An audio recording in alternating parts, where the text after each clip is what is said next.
Hola, ¿qué tal? En esta serie de videos estaremos viendo un poco acerca del control por modos deslizantes y tratar de entenderlo de forma intuitiva.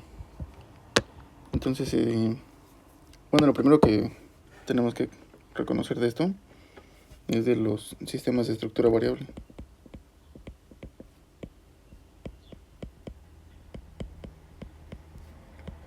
Y bueno, estos sistemas, digamos a grandes rasgos, lo que tratan es de que combinan distintos enfoques o distintas técnicas de control y van, pues digamos que switchando entre una técnica u otra, o bueno, entre parámetros, entre constantes. Entonces, hay muchos ejemplos. Por ejemplo, uno típico sería imaginarnos, por ejemplo, dos vehículos, eh, dos vehículos estacionados.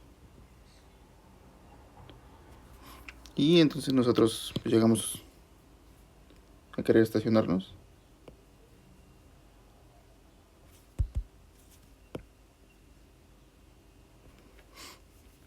Y pues una forma de hacerlo sería, por ejemplo, de esta forma. Digamos que en esta parte de aquí están las llantas de nuestro vehículo, es la dirección.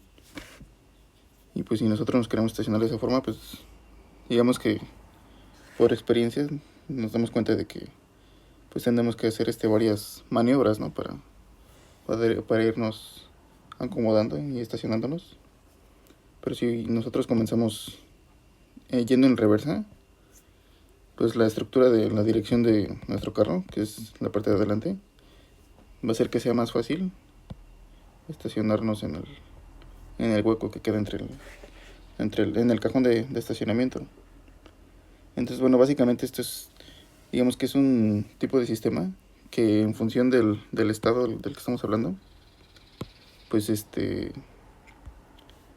responde de forma distinta, ¿no? Digamos, ese es como un ejemplo sencillo, ¿no? Ya un ejemplo a lo mejor ya más enfocado a lo que es teoría del control sería, por ejemplo, el siguiente circuito. Tenemos una fuente, por ejemplo, y tenemos un, una bobina. Después tenemos, bueno, de hecho, vamos a poner aquí el switch. Ponemos un switch aquí.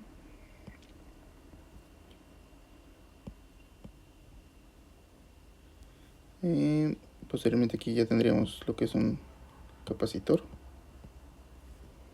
Y aquí una resistencia. Vamos a poner R, C. La bobina, generalmente le ponen la L. Entonces este sería nuestro circuito, ¿no? En ese circuito,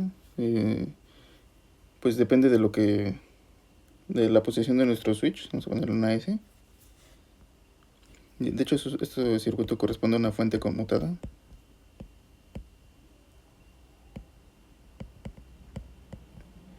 Pues lo que aquí estamos viendo es que cuando nuestro switch está, por ejemplo, en esta posición, que esta sería la posición 1 y esta es la posición 0. En la posición 1, pues tenemos el siguiente circuito, ¿no? Bastante.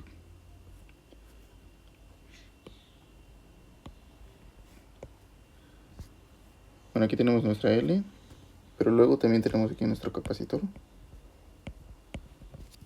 y nuestra resistencia. Entonces, si nos damos cuenta, esto es como si ya hubiéramos separado, o sea, estos dos circuitos actúan de forma independiente. En este circuito pues tenemos la corriente que va a ser empujada por la fuente de poder, y esta parte ya está desconectada. Sin embargo, el capacitor, pues dependiendo de la carga que tenga, pues va a hacer que fluya también una corriente a través de este otro circuito, ¿no? Entonces, bueno, básicamente, lo que tendríamos aquí es que el sistema, pues aquí tendría, o sea, si lo modelamos, tendríamos dos polos complejos que resultarían No, pero tendremos dos polos reales, perdón. Que tendremos un polo en el origen y el otro polo pues estaría en -1 entre RC. Cuando tendremos polos complejos, sería en el caso de que estuviéramos en la posición 0, que sería algo así. Tendremos aquí nuestro capacitor, nuestra resistencia y nuestro inductor. Aquí es cuando tenemos dos polos en serie, y el polo del inductor L y el otro polo que sería el paralelo del RC. Entonces, bueno, básicamente tenemos dos dinámicas distintas en función del switch. Digamos que también es un sistema de estructura variable. Bueno, hay varios ejemplos. También, bueno, uno que sería como muy común sería un sistema en el que tuviéramos una saturación. Aquí lo voy a poner en diagrama de bloques. O sea, ya, digamos que un sistema genérico. Entonces tenemos nuestro diagrama de bloques. Es un punto suma. Tenemos aquí una función que, bueno, típicamente es el control cuando nosotros introducimos un control en una planta. Pero bueno, vamos a poner, es que es una función cualquiera, ¿no? Una señal.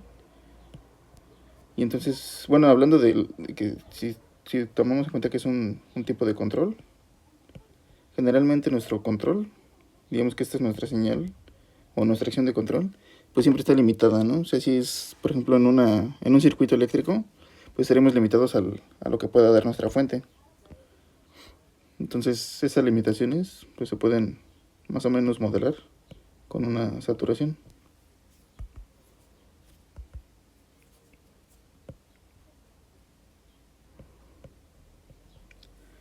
Y entonces esa saturación, ya ahora sí entra la señal a nuestra planta.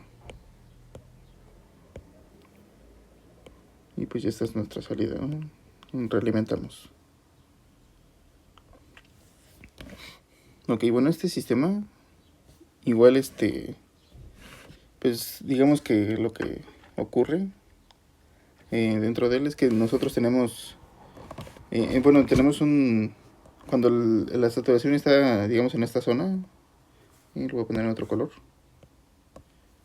En esa zona de ahí, pues tenemos un sistema en lazo cerrado. La raíz de nuestro polinomio pues sería 1 más GDS por CDS, que ese sería como, sí, bueno, digamos que es el sistema funcionando si no estuviera esta saturación. Pero como lo tenemos que considerar, una vez que entra en saturación, pues estará definido por los polos en lazo abierto. O sea, nuestro sistema va a estar definido solamente por GDS. Porque como tal la entrada, pues esa siempre o sea, va a tomar un valor constante, ¿no? O sea, digamos que cuando estamos hablando de la saturación, toda esta parte de aquí, pues pasa a ser un valor constante, digamos una ganancia, K1 por ejemplo, que sería algo así, ¿no? O sea, estaría conectada a K1 y entra aquí. Y toda esta parte de aquí, pues digamos que se elimina, ¿no? O sea, como tal, simplemente es un valor máximo, y de ese valor máximo o mínimo depende pues de los valores de la saturación. Entonces por eso que al final pues solamente nos quedan los polos de GDS. Entonces, bueno, igual aquí, o sea, es como, o sea, es una estructura variable en el sentido de que tenemos dos posibles acciones de control. O sea, una acción de control en la parte continua de nuestra saturación y luego cuando se satura, ¿no? Que pues ahí vamos a tener un valor constante a lo largo del tiempo.